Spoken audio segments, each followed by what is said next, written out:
oversight, and I apologize, sir. Thank you, Mr. Chair. I'd like to manifest as the third time that Ms. Crisette apologized to this committee. Let me continue on. On December 28, 2024, Ms. Crisette, Yes, sir. you said, in Tagalog, ang tanga ng gobyernong to, not just as leaders, but as human beings. Is that what you feel? Sir, I apologize. I do not know what happened on December 28 to make me angry. But if I wrote it that time You're apologizing. for not, no, sir, I mean, I do not know what situation on December 28. Let me about the continue on. context. Let me Yes, continue sir. on, says. Ipapamudmud sa mga naka-braces na nagbabakasyon abroad ang AKAP money tapos utang ng 629 billion.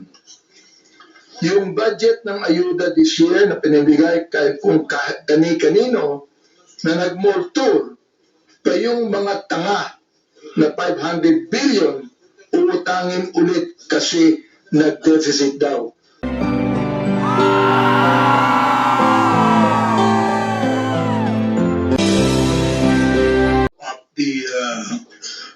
The questions of Congressman Asite to Ms. Crisette Loretta Chu.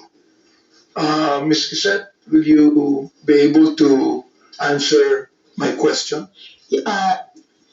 Congressman, Mr. Chair, yes, sir. Okay. I don't know if Ms. Crisette actually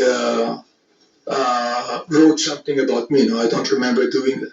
I don't remember her saying things against me. Have you ever made a statement against me, Ms.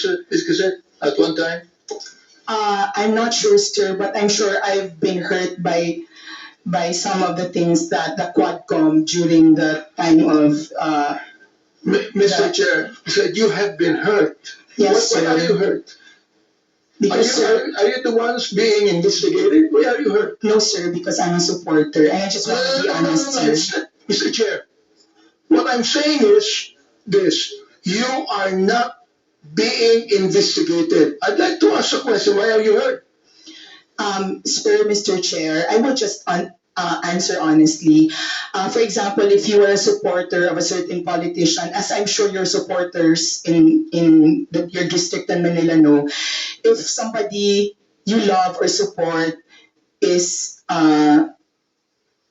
attacked or investigated, it hurts you. But sir, I'm just being honest because I don't remember that I said anything about you. I'm just saying that I'm sure that maybe there were. I'm not sure, sir. I'm sorry. I don't think I've said anything bad Mr. about Chair, you. I will not belabor anymore on what she said about me, no.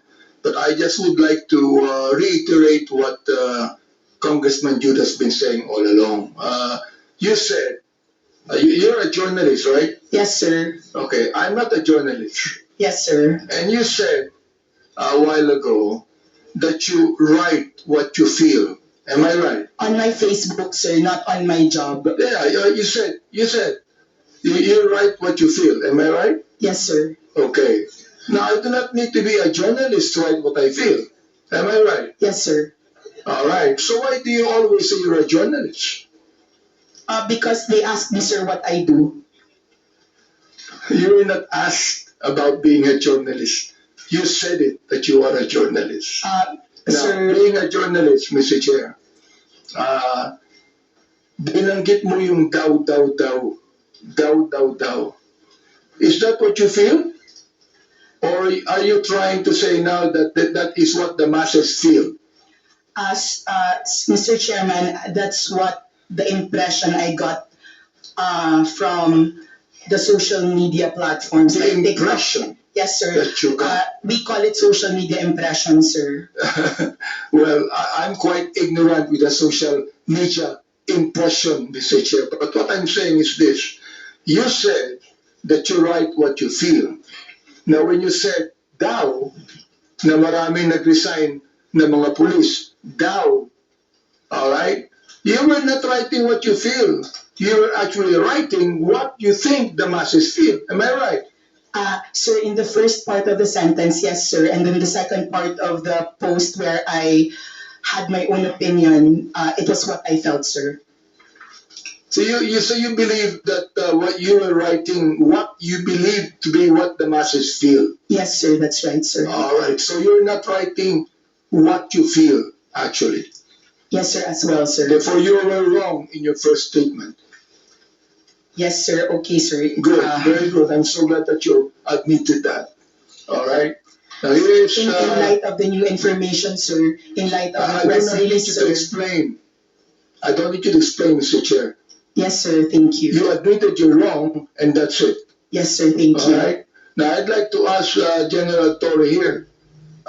You answered a moment ago, General Torre, that when you speak of a mass resignation, there's none. There's none. Will you please explain further so that Ms. Cosette Chu will be able to understand, but that is not what the masses feel. Well, there's really nobody on record who filed their resignation, sir, just because of the Duterte arrest, sir. There's none on record right now, sir. Do you believe that, Ms. Cosette? Do you believe the statement of General Torre? Yes, sir, because he has the insider information. I believe him, sir. Would you now please write something about that? Even if you do not apologize, would you now please write Yes, something sir, about if you that wish, you sir. believe, now, just a moment, that you believe that with the statement of General Torre, would you please write that? Yes, sir. I will write, sir, that according to the PNP, there were no mass resignations due to the Duterte arrest. Thank you. sir. And therefore, you were wrong.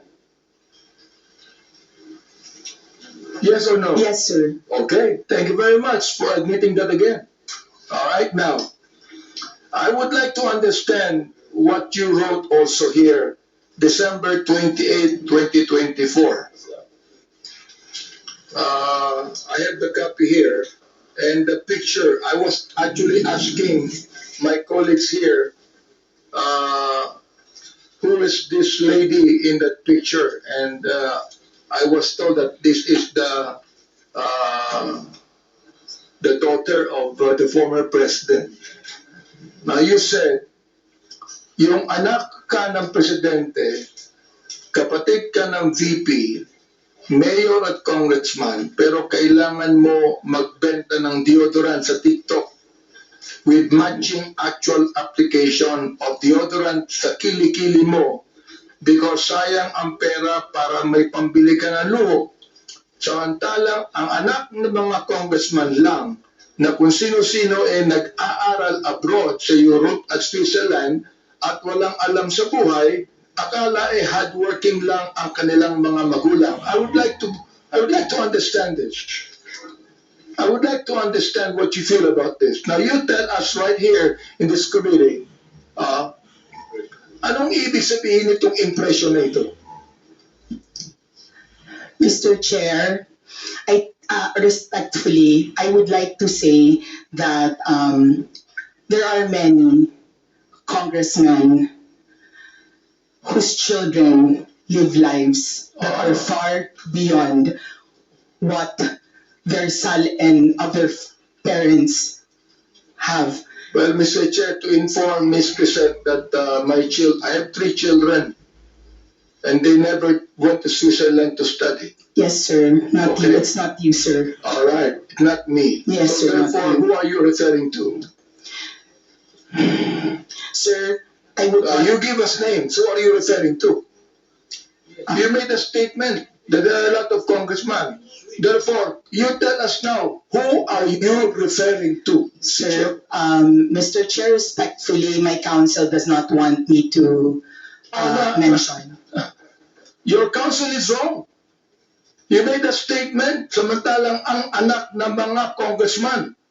You made that statement. Maraming congressman. So I'm asking you right now, sino-sino congressman yun na may mga anak na nag-aral sa Europe at Switzerland na walang alam sa buhay? Yun ang ibig sabihin nun. Yun ang impression mo, di ba? Alright, you tell us now. Because that is not only an impression, Mr. Chair. She is telling us something that she believed to be true. Your Honor, as counsel for resource Mr. Chair, does the council have the right to speak in this committee? The council should wait for the chair to recognize you. Representative Bante first. Right, I'd like to find out. Because look, nung sinabi mo, ang mga anak ng congressman lang na kung sino-sino nag-aaral abroad sa Europe at Switzerland at walang alam sa buhay. That is not only writing what you feel. It is writing what you know. That's your conclusion. Therefore, I would like to find out sino ang tinutukoy mong congressman dito. Ipangalan mo na. Oh, palagay ko wala ang congressman. Matatakot dito. Meron pang mali, Mr. Chair? Is there anything wrong with any congressman who can afford to let his children study in Europe and Switzerland? Is there anything wrong with that, Mr. Chair? Let me ask you, yes or no, is there anything wrong with that? Ms. Grisette, kindly answer the question. Mr. Chair, Mr. Chair, I be Would allowed you allow the council? I will allow counsel to speak first after she answers. After she answers. Okay, Your Ms. Grisette, please Honor, answer the question. Your Honor, to facilitate the expectation of the Honorable Congressman, may I be allowed to give 1 minute just to confer with my client, Your Honor? Attorney Bello, tapusin muna natin yung question to Grisette. Pag na answer niya na satisfactorily, then we can proceed with your manifestation. Ms. Grisette, please answer the question. yes, sir. Your Honor, Mr. Chair. my request is Ms. that Grisette Your Bello, wait until you're recognized. Grisette Chu is being recognized as of now. We have rules to follow in this. Ms. Grisette, kindly answer the question. Sir, Your Honor, reconsideration, Your Honor.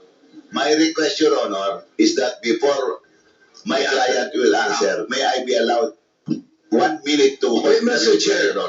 Mr. Chair. With the Are you permission of the referring to Honorable a Congressman. legal advice?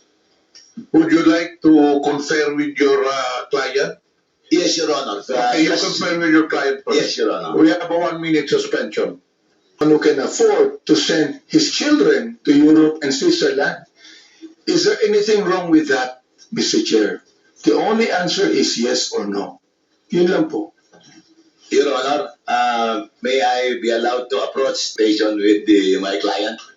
Hearing, Yes, Your Honor. hearing suspended. Please approach. Thank you, Your Honor. No? And again, I would like to ask Ms. Chu to respond according to how her attorney advised her.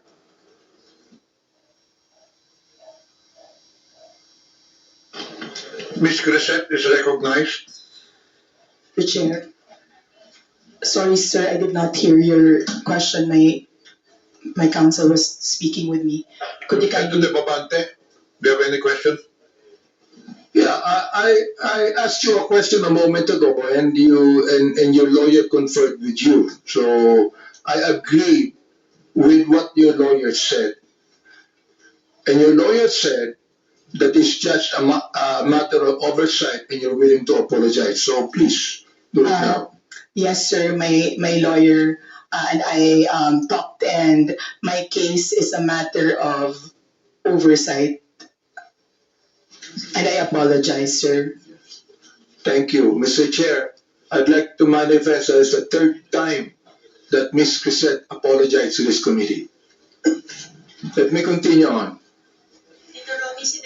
On December 28, 2024, Ms. Quisette, Yes, sir. you said, in Tagalog, ang tanga ng gobyernong to, not just as leaders, but as human beings.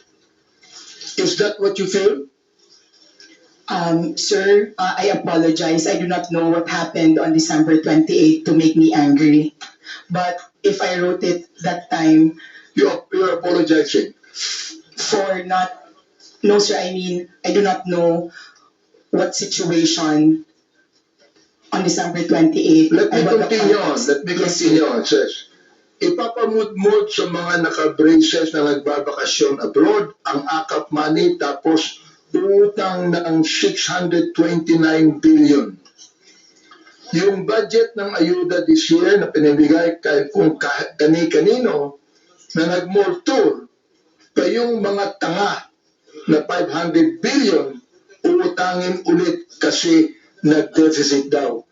Mr. Chair, Ms. Quisette, ang galing mo naman. Ha? Tanga ang gobyerno, ikaw matalino. Ano? Am I right? Tanga ang gobyerno, hindi pala matalino ka. Mr. Chair, when one is angry, one says bad things. And in the situation that, sir, Mr. Chair, in the situation when I found out, So you're That- Mr. Chair, you still have words, no, Mr. Chair. Ibig sabihin, that you are actually telling your anger to your followers, your anger. Saan mo nakuha yung anger na yan? I mean, do you have the facts? Do you have the information? Do you have the documents? Mr. Chair? Sir, nasa news po na uutang tayo this year and last year. Sir, sir, please, Mr. Chair, kaya ako nagalit kasi may nakita akong nakaakap na naka-brace tapos sir, I am not laying it on the congressman. I am laying it on the person who gave that person 5,000 despite na, sir, kasi taxpayer kami. Masakit, sir, na makikita namin na, Ms. Quisette, may I ask you the question, how much taxes did you pay? And I will tell you how much tax I pay. sir, Ang katwira mo, you're a taxpayer. Bakit? Anong palagay mo sa akin, di taxpayer? sir, hindi naman po kayo yung sinasabihan ko ng tanga, Mr. Chair. Kaya It tinatanong was the kita, Mr. process Chair. of distributing the Mr. Chair, backup. tinatanong kita kung saan mo kinuha ito. Sinabi sa news mo lang pala kinuha eh. Wala kang documents. You cannot even tell me if you're telling facts or truth. Sir, nasa news po Sasabihin kasi mo, na tanga ng utang gobyerno. tayo. My goodness, ibig mo sabihin, you're going to base your statement, tanga ang gobyerno, sa news ang nabasa mo, Mr. Chair, and then you're telling me you're a journalist, and you're telling me that you're speaking the truth. Mr. Chair, respectfully po, those are my feelings. Kasi binamigay natin yung pera sa Therefore, if akin. that's your feeling, Mr. Chair, I demand that you apologize to this committee. I will apologize, Mr. Chair, for my bad words or for... I apologize for my bad words, sir. I apologize for saying the word tanga in my post. Maraming salamat, Mr. Chair, for admitting that, no? Siguro naman, makikita mo naman ang gobyerno, sasabihin mo mga tanga kami, siguro, pinapalagay mo, alam mo sa akin, Mr. Chair, ang pinapalagay ni Ms. Quisette, yung audience niya, mga tanga eh. Yun ang pinapalagay mo. Hindi ang gobyerno. Yung audience mo, mga tanga, kaya papaniwalaan nila ang sinasabi mo sapagkat yung audience mo mismo ang hindi nakakaintindi. That is fake news, Mr. Chair, and that is what we're investigating right now. You see? I hope that you understand that, Mr. Chair. Ms. Quisette, do you understand what I'm trying to say? Ikaw, nandito sa akin yung mga sinabi mo tungkol sa amin, ha? Hindi ako sumagot dyan eh. Hindi ko na kinakailangan pag-ibulay yan. So, anyway, Mr. Chair, Anyway, nakita ko naman na Miss Crisette is now apologetic to what she said.